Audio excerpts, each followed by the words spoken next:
Good day. Today we have Lisl Barry, visual artist based here in Oudtshoorn, and she's written a book, How to Raise Creative Children. And in a time of lockdown, I think it's especially relevant for our listeners and viewers to find out more about this. So she's made herself available to talk to us. And yeah, so Liesel, can you just introduce yourself, share with us who you are, your background, please? Hi, Hans, and thanks for speaking to me, and greetings to all the listeners and viewers. Hope everyone's well.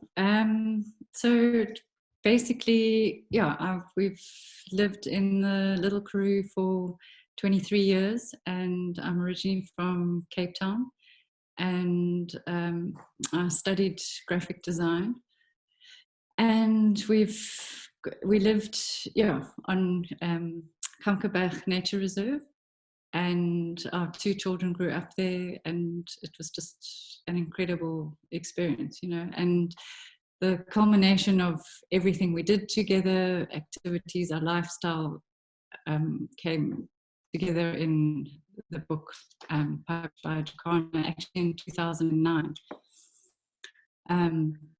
When lockdown happened, my niece, actually, who lives elsewhere in the world, she asked me if I had any material to share with friends who were going into lockdown there with their kids. And so I thought, well, I've got these boxes of books in my studio, but that's going to be of no good to anyone. So unfortunately, it wasn't published in digital format.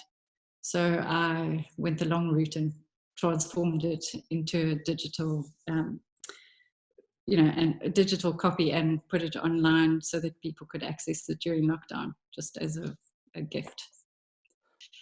Yeah, so, because we are a creative family, it just made sense also to, teach our children about the environment through creative activities, and just connecting them with what's around them, and the importance of, treading lightly on the earth.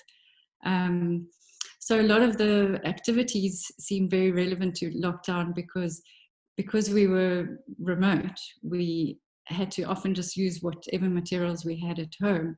In the same way now that people, all the shops aren't open, people have limited supply, so you basically use and utilize what you have in a creative way, just to get your kids' imaginations going, and just create from what you have.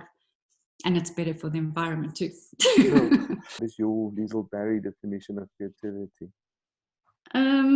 Creativity is, I suppose, in my book, is using your imagination almost to solve problems, so it could be, and it's something that I think we all use every day, even if you don't realize it, and we need to use it in our daily lives. So it's almost like, how do I express this in a new way? How do I use this material in a different way? What else? How do I create something new and innovative? So, I mean, everyone is creative. I think we're all naturally creative. We just kind of, maybe through schooling, where things have to be in an exact way, you've got to answer questions in this way, and you can't always think out the box. But I mean, everyone uses it. What innovators, scientists, teachers, parents, I mean, every day you're faced with different situations that you've got to deal with creatively. So it's not just artists and musicians or architects that are creative, really. No, especially now with lockdown, we're being pushed to like spend our time meaningfully. It's so easy now to just to go spend time on social media, but you can't show anything that's really meaningful and yeah, I think it's really relevant to what's happening in the way we are going to have to function post lockdown as well. You know, businesses are going to have to deal with things in a far more creative way. And you know, you touched on a point of being on social media, and I think it's very important as parents to also find a balance for your kids and actually find time where they just are off phones or off, you know, not watching TV, because it really does then allow them to focus on just using their imagination to read books, to you know, just work things through creatively. For, I mean, an example, it's basically how we grew up, because, you know, we didn't have TV, or it came much later, and when it did come, it was very limited in the amount of time that you know, television time was very limited. And it's just simple things. Like, I remember being 5 or 6 years old, and my mom, I needed some direction. My mom went and got a small paintbrush from my dad's workshop, a bowl of water. We had these big cement paving stones, and she sat me there, and I just started painting on these paving stones. Such a simple concept. Yeah. But it totally absorbed me, and it was so absorbing and such fun. You know, another time she took me into the kitchen, and with flour and water she created glue, and it was like, wow, my mom's David Copperfield. You know, it was such a magical process, and it's things that we have in our kitchen.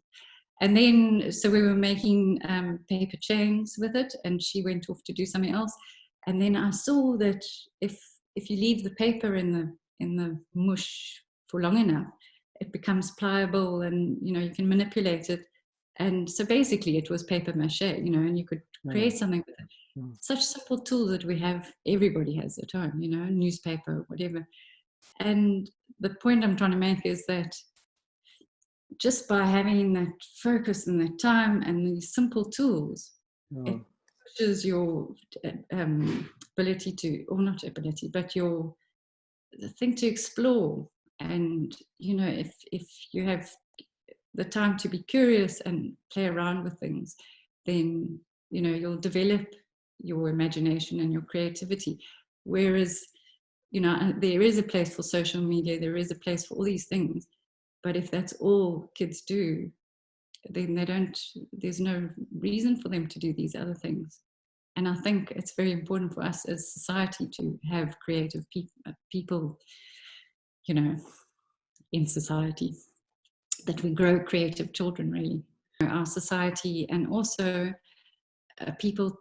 parents, I've noticed, tend to use cell phones as a way of keeping their kids busy and quiet, you know, or plonking them in front of TV or whatever. So, you know, often when our kids were small, if we were somewhere, I mean, it's just the most basic environment, you know, things like sticks and stones. And if you get them into seeing that it's a material that they can use to create other things, you know, it actually keeps them busy for hours. Plus it's really is growing their imagination, you know. And we would drive so on that point, I mean, all around our house the kids had little villages, and, you know, things that they'd made, and they'd go back to them and build on them. Or when we were waiting on this, you know, changing a tire on the side of the road, they would create things just from the material that was naturally there. When we drove long distances on car trips, we'd make up stories that everybody could add to. And, you know, they're often very silly stories, but it was just that way of instilling the idea that everybody has the ability to tell a story, to make up something, to use their imagination.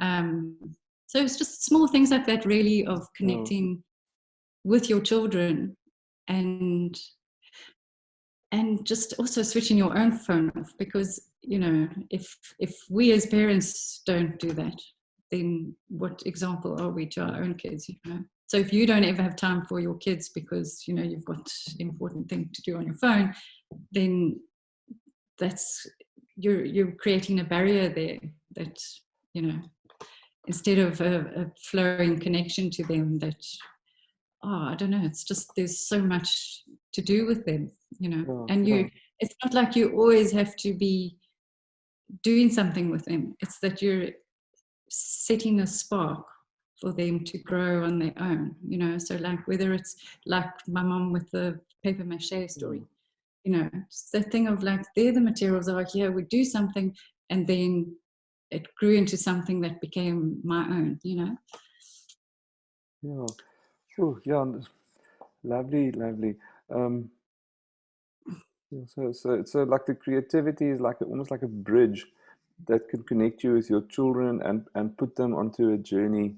What you say? Yes, and Hans, I mean, for everyone it's something different. So it could be, if you love baking, then that could be your connection. There's so much, or gardening, or going for a walk and just observing and in quiet yard and just hearing the birds and talking about it and sharing the experience with them. Yeah, so it's also it's connecting with yourself as well. Creativity to feel, what am I feeling? What am I experiencing? Being present in my own body, being present in my environment, and then expressing it through art or through your activities. Absolutely. Yeah, sure. No, thank you. Okay, should we go on to the book and you show us some of the content from your book? Can we do that? Yeah, sure. So, I mean, the original book was actually, here you go, 52 Ways to Grow Creative Children. And so it's a small handbook size. And in fact, what happened was the publisher contacted me and said, because they'd seen the long story, but they'd seen all the photographs of, things that we were doing with the kids. And they said, here's the title, because everyone's so busy with their lives, so let's do it that like there's one activity per week, and there's 52 weeks in the year.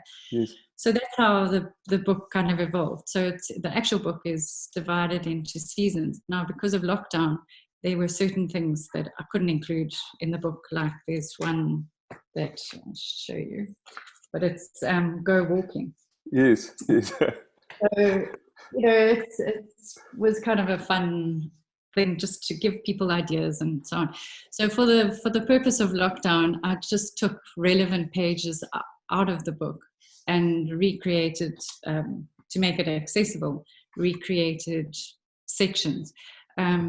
So if I can explain to everyone how to find the online version, basically you can Google Lisl Barry, which is Lislbarry, and then you should find my website. You can you go on my website. I wonder if I can share it here. I will add a link. I will add a link at the end. That's great. Yeah, that's great.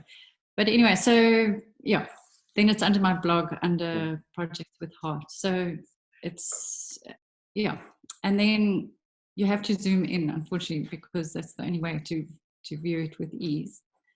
Doesn't seem to be working. Oh, there we go. Yeah. So I've sort of divided it into, upcycling, reusing what you have at home because of the lockdown situation. There's things like creating a garden orchestra, using whatever you have at home that makes a sound, and you hang it in a tree or wherever. It's just really about having fun. And there's spin a web out of old bits of material that you might have, using a rope as a structure. So what happened with like spin a web was we went out one morning and there was this incredible, it was sort of quite misty, and every single cobweb on every single bush was hung with these dewdrops, and it was just so magical and incredible. And so we started looking at spiders and webs and making, pom-poms and then making them into spiders. And so that's kind of taking just that one experience, we grew it into like a creative activity that lasted like weeks and weeks, just because the girls had so much fun with it. Anyway, so and then there's sort of more craft recipes, making fish kites and things with paper. And these body portraits are lovely. I was looking at that. I mean, that's so simple, and if you don't have a big piece of paper, I mean, even there they were old calendars, and we just stuck them together. The kids lie down on the piece of paper, you do the outline, you paint it, you cut the face out, and then you hang it up pigs and string or rope. And it's just such fun, and then things like connecting with nature, love for stories, finding any way that you can to draw, whether it's a blackboard or on sand, whatever is accessible to you, and then starting a garden. So at the end of all this, I have put a footnote that said, if you don't have access to all these things, it doesn't really matter. You can improvise, and often it's actually more fun to do that, so that it's not like a hard and fast recipe. This is what you have to do, and this is what the outcome is. It's like, this is an idea, and you grow it yourself. So if you can't buy packet seeds now, or get it seeds from your neighbor or whatever, then use a tomato and plant that and see what happens. And even if it doesn't work, we grew sunflowers from sunflower seeds in our cupboard. So it's like, they're not the most beautiful, brilliant sunflowers that you've ever seen, but it was just such an exciting thing for the kids to experience. And for me, I mean, that's the thing for me about parenting, was like, it was like having a second childhood,